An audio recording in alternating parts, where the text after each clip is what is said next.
are. I'm Steve Kometko. This is E! News Daily. The O.J. Simpson case has brought domestic violence out of the shadows, and a therapist who counseled Nicole Simpson has gone public to make people more aware of the problem. We saw her for 2 sessions because she didn't come back.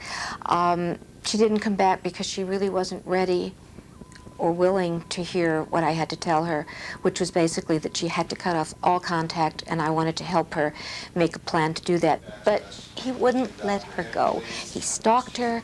He was in her face all the time. We know he broke into her house. She kept saying, "Why won't he let me start a new life? Why won't he just go away?"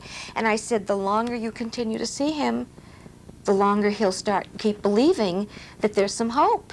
Her strong opinions and talking about her sessions with Nicole Simpson make Forward controversial, but she does not believe she is violating her patient's privacy. I have no knowledge about who killed these 2 people, but I sure have knowledge about the battering and the stalking and the threats that could have been a prelude to something more violent. And I think therapists should be free to talk about those things. I'm sure going to do what I can do to change the legislation. Friday, NBC will air a 2-hour special based on Forward's bestseller, Men Who Hate Women and the Women Who Love Them. The Mask is one of the biggest hits of the summer, and so is the film's leading lady, Cameron Diaz. The 21-year-old unknown is suddenly riding the fast track to stardom.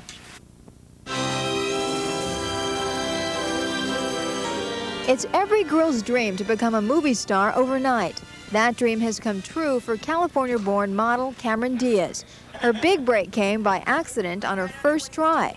What happened was I went into my commercial agent's office who had the script there and had some girls' names on it, and I asked about it, and she said that it was a feature comedy and whether or not, asked me if I was ready for it. I said, "Oh sure, no problem, a comedy." I was kidding, she took me literally.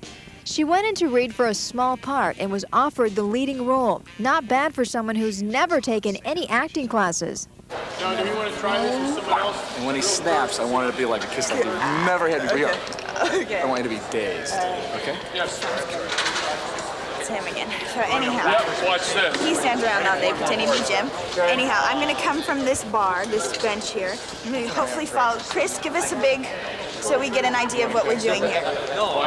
And as physics will have it, I will fall because gravity, you know. He's going to come down and dip me and give me a big old smoocheroo with those green lips, and I feel very fortunate about this. Now the offers are pouring in. She's talking about doing a movie written by Robert Downey Jr.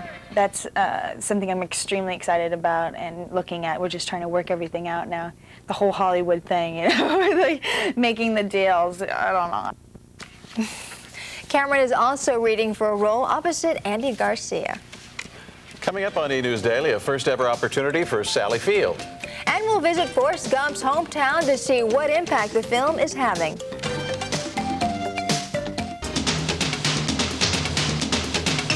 The recent trend in movies has been to put the emphasis on brevity. Most feature films roll those final credits before 2 hours have elapsed.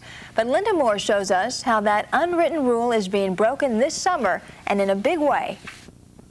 There's an old saying in show business, leave them wanting more. But some observers say increasingly today's movie stars are leaving them wondering why. Why so many of this summer's top films have to be so long. For instance, True Lies was over 2 hours. Wyatt Earp over 3. Self-control got the better of me. Writer Eliza Krauss sees a trend that began with the 3.5-hour movie Dances with Wolves. She's noticed as a star or director gets more famous, the longer their films often become. Is it artistic freedom or a big-time ego trip? Somebody stop me! Another big movie this summer is The Mask, but it runs less than 2 hours. We don't have any pretense about fine art. We do think that we've delivered solid, popular entertainment, and sometimes after about an hour and 40 or hour and 50 minutes, it's hard to keep being entertained. Yet some moviegoers say a long film only makes them mad when it is a bad film. So you think he's boring? You know, maybe a little.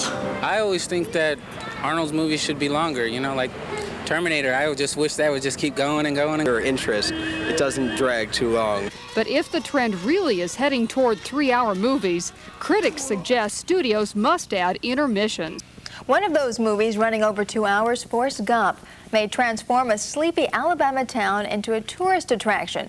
Only a few thousand people live in La Battery, a seafood town along Alabama's Gulf Coast. It is where the character Forrest Gump lives for most of his life.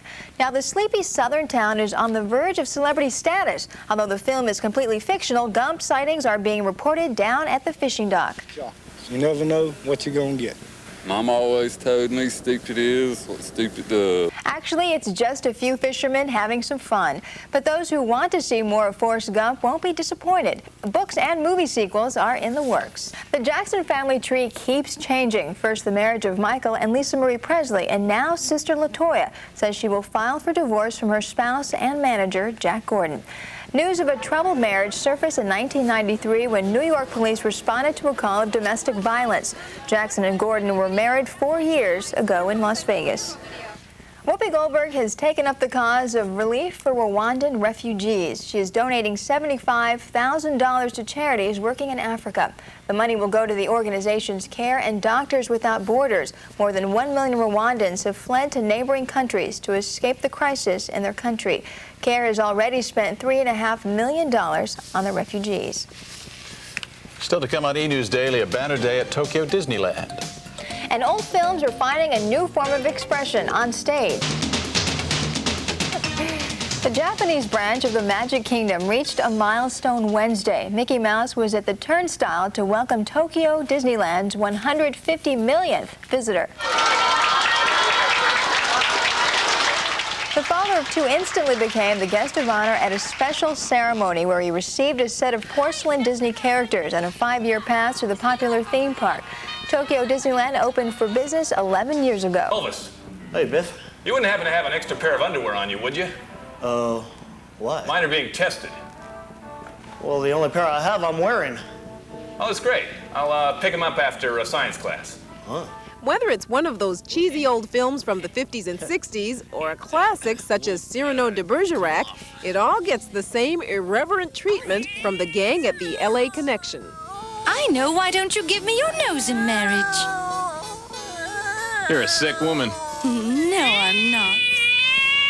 Then why do you keep squeezing that cat? The improv group removes the soundtrack from old films, dreams up wacky new dialogue, and dubs it in during a live performance. The trick is to deliver the dialogue in sync with the movement of the lips of the actors on screen, and even more importantly, to make it funny. I think the writing's the toughest part. Really? Yeah, writing is very difficult because when you're writing it, you're writing to lip sync.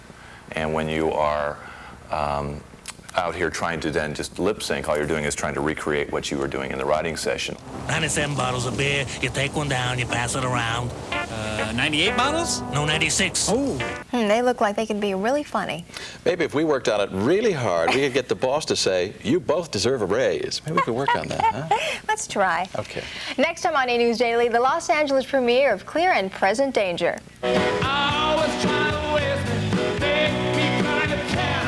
And all those White House baby boomers will be rocking and rolling out the red carpet for the Stones on Thursday. From all of us here at E! News Daily, thanks for joining us. I'm Bianca Ferrar. Stay with us. There's much more to come on E!, the entertainment news and information authority. I'm Steve Kometko.